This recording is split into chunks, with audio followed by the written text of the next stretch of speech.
In this video, I'll show you how to connect a Blue Yeti microphone to an audio interface, like this Focusrite Scarlett 2i2.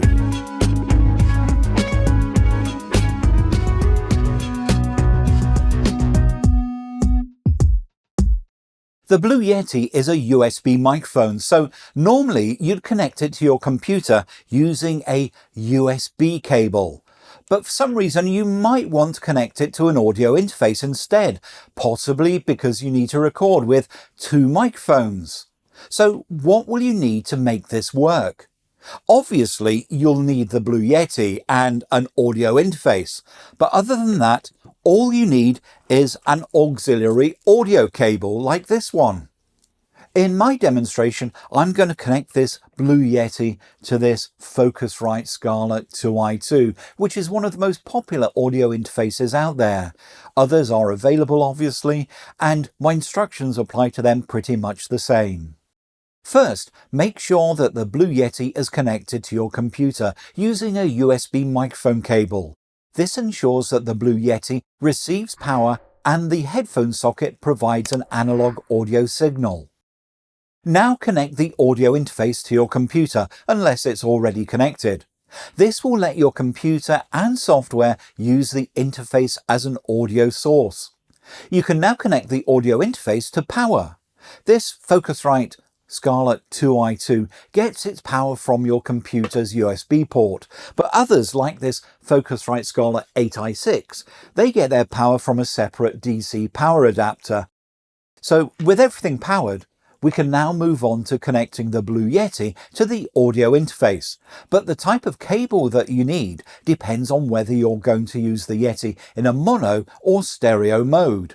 The cardioid, omnidirectional and bidirectional modes are all mono, so you'll need an auxiliary cable with a 3.5mm TRS male jack at one end and a 6.35mm TRS male jack on the other.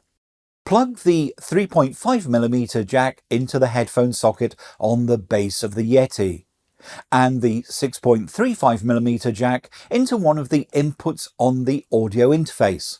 In this case, I'll use input number 1. But if you're using the Yeti in stereo mode, you've got left and right audio channels to deal with. However, each of the inputs on the audio interface is a single channel.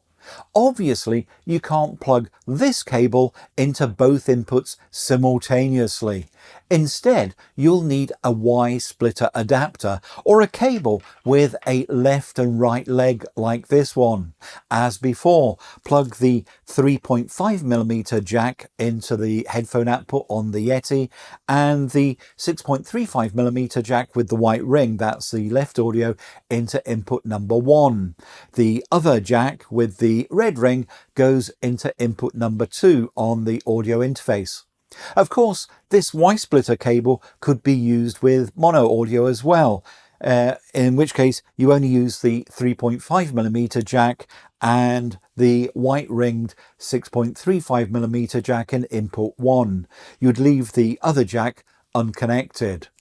Although technically the Yeti and audio interface are now connected, you also need to select the audio interface as the sound input.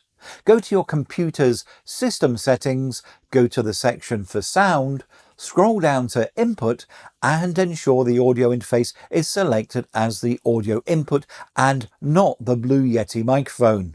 Finally, you need to set the audio level. When using XLR microphones with the audio interface, you adjust the level by turning the dial next to the input socket and the input level in the computer's sound settings. However, with this setup, the level can also be adjusted using the Yeti's gain and headphone volume dials. I did a series of tests using this setup with the Blue Yeti and Scarlett 2i2, and I've got the results of the audio levels you can expect from the various dial combinations on my website. I'll put a link in the description if you'd like to see that.